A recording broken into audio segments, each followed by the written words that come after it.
Hello guys, and welcome to another episode of Sailing Back with Gigi. Thank you for subscribing and the likes. Um, Here today we're gonna be talking about all the crazy stuff that went into the boat projects. Now, this boat was not sinking. They left all the hatches open. Well, the previous owner passed away, and you can't blame him from coming back from beyond just to close the hatches. Got like 6 to 8 inches of water above the cabin sole, and it does damage a lot of stuff. We got a lot of wood compromised by the water that came in, and lots of the electrical that got damaged. Now, the story of this boat is that it was, pretty much salvage. This boat, I was gonna get it for parts back in the day for my previous boat, which was Charlie Morgan 1969. And after spending some time on this boat, then I realized I really like this boat. It has good bones, and it had a lot of good stuff on it. Like, the winches were great. The layout, I really love the layout on this Ericsson 38-1, and I got to it. Spent maybe a year and some change working on it. I spent the winter on it. It was comfortable. You can see just a couple heaters here and there, one running, one as a backup, and a propane just in case that we lost power. And I make it really homey. On this tour you can see how the boat actually looks like a workshop because it's a project boat. But yes, I really wanted this boat to be parts for my other boat, and end up switching boats instead. And indeed, it turned out to be a very nice boat. The capabilities of it are great. Every boat is a compromise. I really miss my old boat. I love that boat, and I love this boat, but I had to choose, and I choose the Ericsson over the Charlie Morgan. I did not have enough power, man hours, or enough capital to make the Charlie Morgan, make it sailing capable for my vision of sailing. At the time, it would take me a couple more years to go out sailing, and I realized I will be sailing instead of just repairing a boat. So this one, I could get sailing faster, and I could be out there.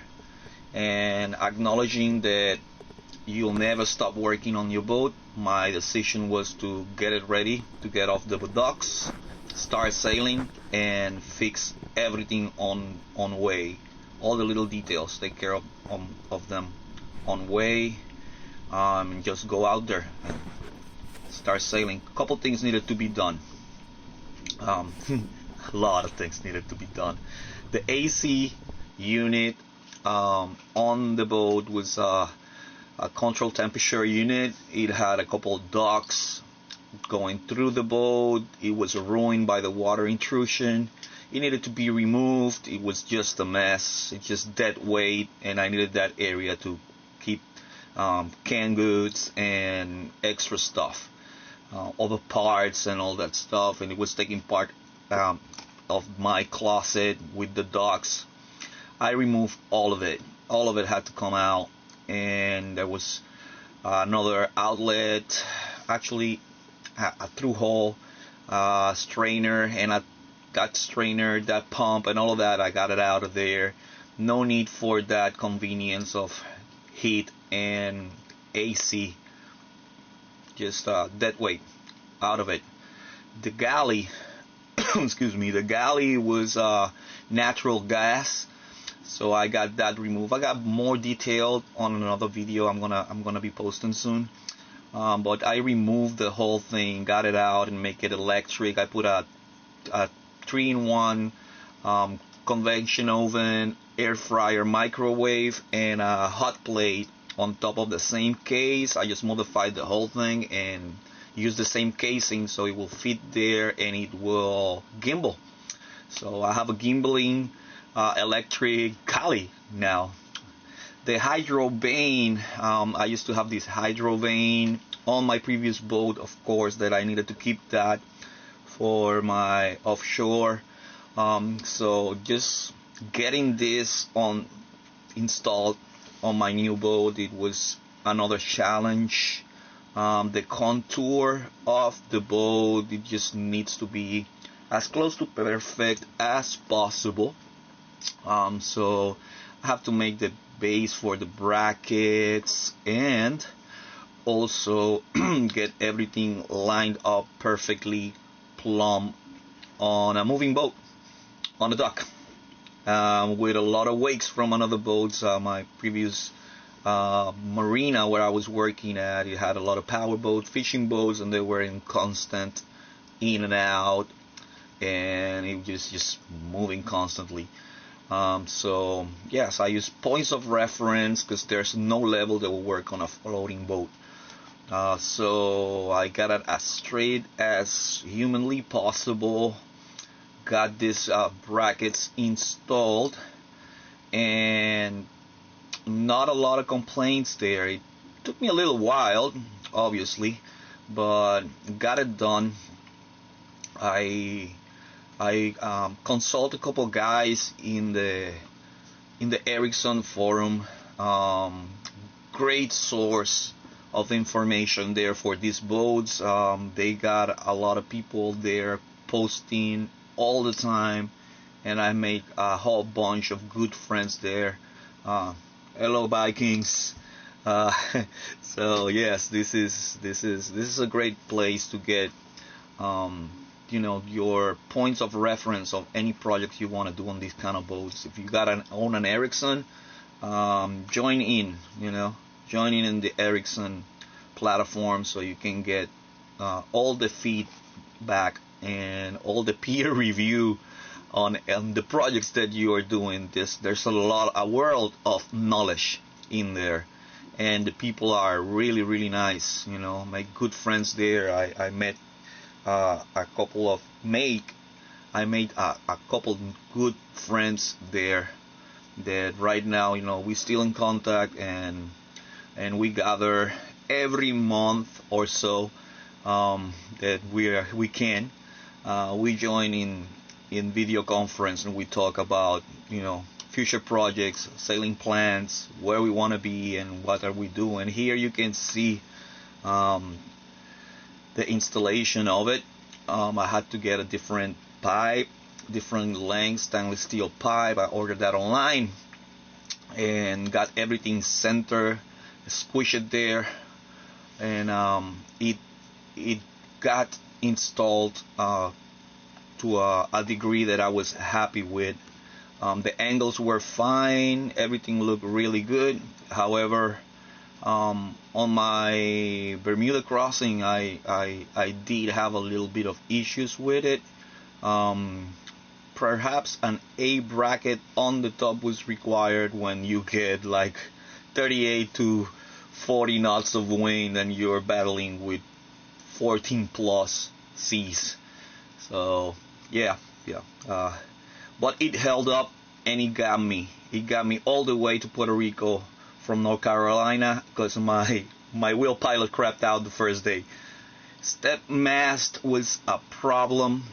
On the floor, from the water intrusion through the neck on the mast, I got a lot of water intrusion. It completely rotted away the base of it, so I made it all on PVC 3/4, and it looks fantastic, and that will never rot away.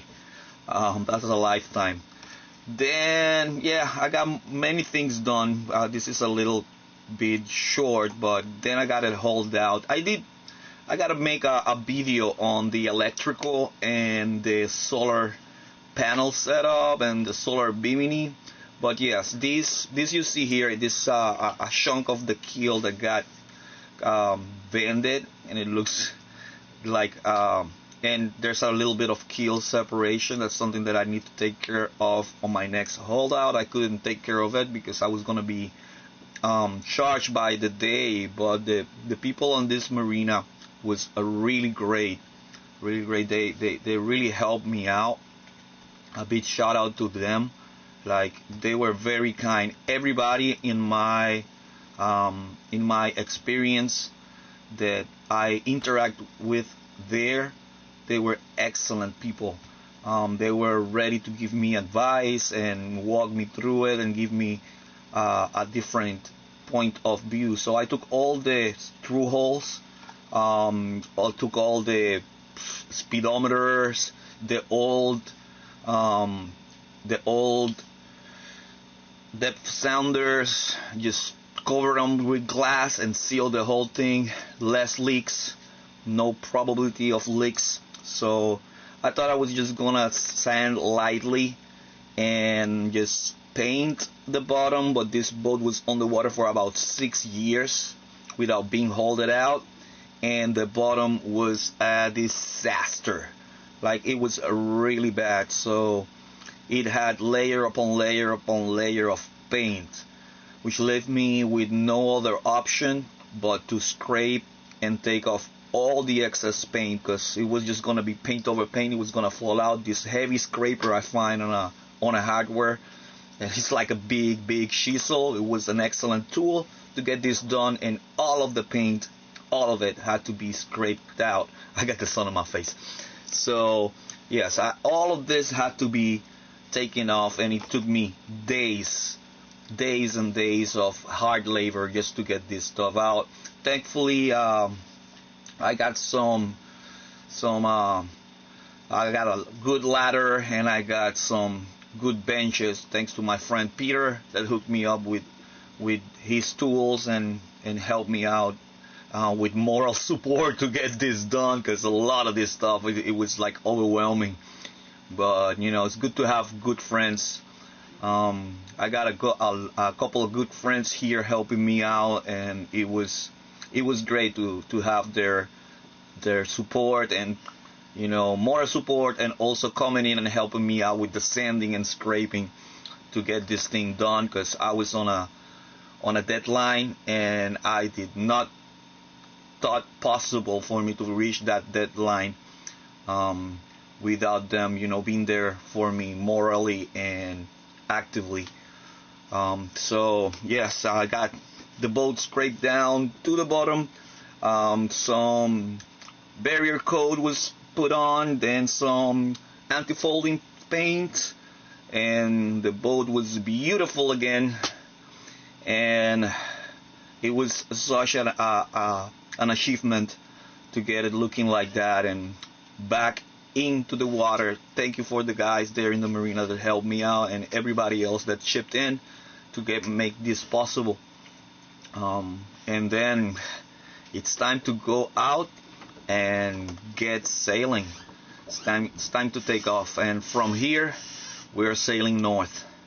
Thank you so much to all of you guys, and it was a great day to splash the boat back into the water and head in north and meet with my friends up there north in Rhode Island, and body sail with some of you others. Bye.